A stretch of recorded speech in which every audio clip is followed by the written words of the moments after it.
with a quickly taken free kick.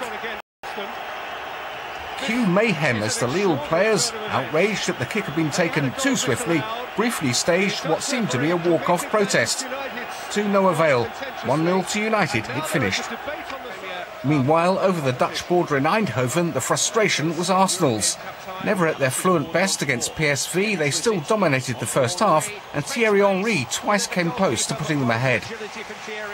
But in the second half, it was PSV who stole it. Edison Mendes' sweet strike giving them a scarcely deserved advantage.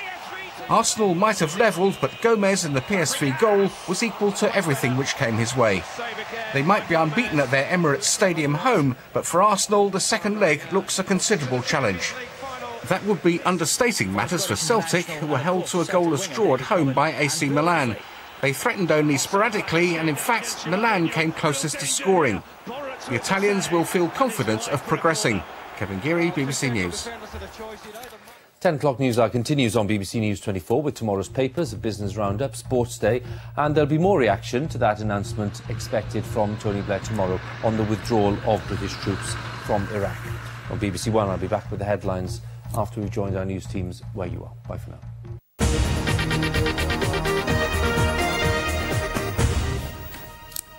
Good evening. If you use a handheld phone while you're at the wheel, you're more dangerous than a drink driver. Well, that's the view of Kent Police as they prepare to bring in tough new penalties for the offence. In a week's time, across the country, the fine doubles and there'll be penalty points. Out on patrol on the M20, and it didn't take long for the police to spot this, and a few minutes later, this. As a result, this. OK, you can either phone this number here and you can pay your £30 on the Visa debit credit card. That's okay. But in a way, these drivers are both lucky. £30 is all they will pay. If they'd been caught in a week's time, they'd be paying £60 and have 3 points on their licence. What do you think about the fact that law's toughening up on this sort of thing? Well, I certainly won't be doing it again after this. For this couple, though, it's too late. Jennifer Eagledon was killed after celebrating their wedding anniversary. The police proved that he'd been on his mobile phone just prior to the accident for some time.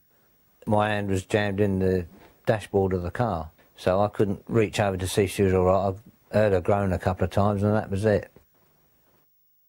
This afternoon, we spoke to some drivers who'd been using their phones illegally.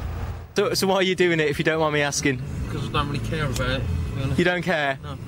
What if the police stop you? Would you care then? Sodom. Sodom? Sodom, yeah. Don't like them. I'm just busy, that's all.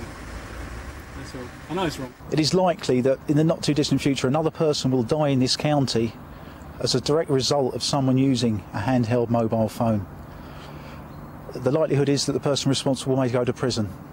Bluetooth earpieces and hands-free kits remain legal, but the message from both Kent and Sussex police tonight is we're clamping down on what's not legal for a reason. The condition of a 7-month-old baby has improved today after she was discovered in Gravesend having swallowed what's believed to be a pill of the drug ecstasy. Earlier, the baby, whose name hasn't been released, was taken to a specialist hospital in London when her condition was critical. An 18-year-old woman is being questioned by police to find out exactly what happened. The funeral took place today of a soldier from Hove who died in Iraq. Second Lieutenant Jonathan Carlos Bracco Cook, who was buried after a service at St George's Roman Catholic Church. He was 24 and became the 100th British soldier to be killed in the conflict.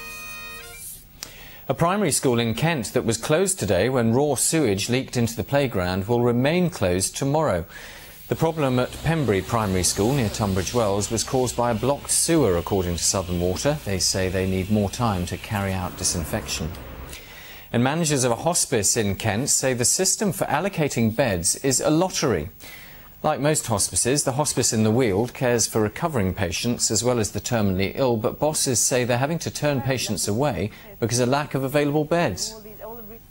So I know of at least 2 people in the last month, say, who's had to stay at home for their terminal care, who wanted to come in here and wanted to have hospice care and have ended up staying at home. And obviously staying at home is fine if that's what you want, but if the family aren't coping and they feel that actually they'd rather be in somewhere, then it's not ideal at all. For bowling in our derby tonight, it went Sussex's way. Gillingham didn't make the most of home advantage, letting the Seagulls take the honours 1-0. Now, here's something to think about next time you pick up a copy of Hello magazine. That shot of a celebrity cuddling up to another celebrity may not be all it seems. A photography student from Sussex has proved just how easy it is for the camera to lie. And as Rob Smith discovered, to do so, she had to persuade a few celebrities to join in on the game. Walking along the seafront in Brighton, a seemingly anonymous face. But even if you don't recognise Liza Frank, there's an awful lot of celebrity boyfriends out there who certainly do. Michael Portillo, George Galloway, Nigel Havers, Martin Freeman, Martin Clunes, Dom Jolly. Of course, she hasn't really been out with all these blokes. She's not a groupie or anything sordid like that, but a photographer who's undermining the myth of the tabloid long-lens photo. I think people rely too much on what they see. I don't believe that photographs actually tell the truth a lot of the time. So when you're looking at a newspaper or in a magazine and you're told that such and such is having an argument, most people just tend to believe it, and it's just not the truth. It just could be that you caught them when they were looking really moody at each other.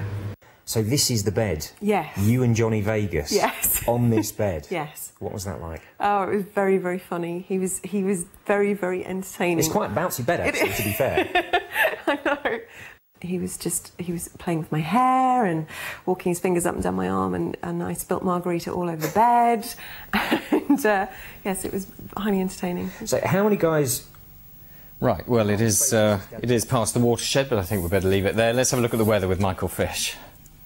Good evening to you. It's going to stay mild and it's also going to stay changeable. The rain's already packing in across the region, and as the night wears on, that rain's going to get steadier and heavier. Some really wet weather to come in the second half of the night and through into the morning. But at least, if nothing else, it is going to be a very mild night. Tomorrow starts off in a similar vein, a lot of rain around. During the morning, it turns showery. There'll be some heavy bursts of rain, but a little bit of brightness in between. And then come the afternoon, the showers will have moved on, and the sun hopefully should be breaking through to give, well, the best time of the day, really, and a mild 11 degrees or so in the afternoon. During tomorrow evening and night, it stays fine and dry. The skies are virtually clear, but there will be some cloud coming along later on. But before the cloud arrives, it might well fall down to a little bit of a chilly 5 degrees, but basically staying mild. Well, that's it, but do join us tomorrow. A big day for East Sussex as councillors decide whether Newhaven should be the venue for this. An incinerator that'll cope with half the county's rubbish. That's an artist's impression there. But we'll have plenty more up-to-date pictures tomorrow. Hope you can join us then. From us now, bye-bye.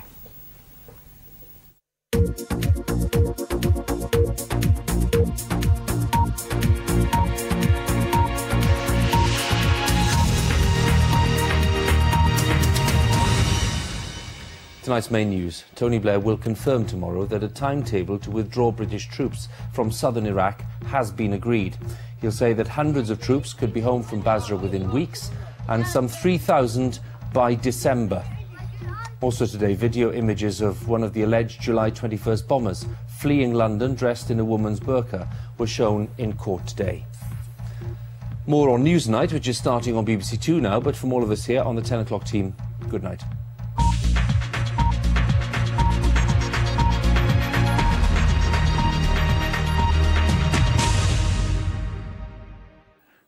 Hello, good evening. Mild but unsettled really sums up the weather through the rest of this week. Although, having said that, tomorrow will perhaps be one of the drier days of the next few. We'll have a scattering of showers, particularly in the morning, but most of us will see some sunshine developing.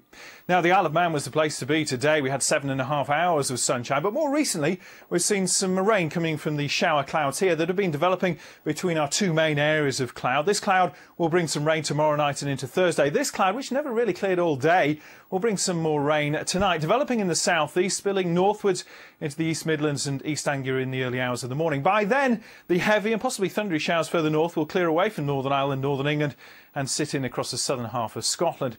Should be a lot of cloud around for most of us tonight, perhaps a little misty in places, but mild. Temperatures typically 5 to 7 degrees. The exception really is the northern mainland of Scotland, where clearer skies means there's just the risk of a touch of frost. Chilly start to the morning, certainly, and we could well see the heavier showers drifting away from Edinburgh at 8 in the morning and heading northwards into Aberdeen.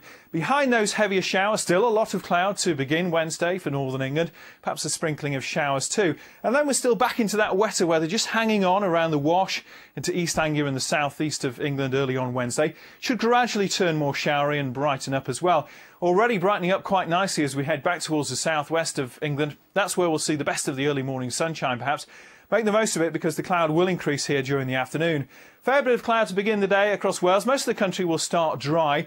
Not a great deal of sunshine, though, perhaps across Northern Ireland. So, unlike today, there's a lot of cloud around, though generally speaking, it will be dry. Many of us will start off cloudy, but the brighter skies filter up from the southwest. We'll have a scattering of showers down the eastern side of the UK, mainly in the morning. Those should become fewer and tend to die away in the afternoon as the sunshine moves in. But the cloud increases in the southwest, Wales and Northern Ireland. It'll be very late in the day before we see the rain. A mild day for all of us, 8 to 12 degrees with a light southerly breeze. The wind picks up, though, overnight and into Thursday, and we blow in some rain from the west, eventually reaching the southeast of England and East Anglia, and then coming into the west, especially Northern Ireland, brighter with some showers. Now, the rain on Thursday is all due to this weather front here. That gets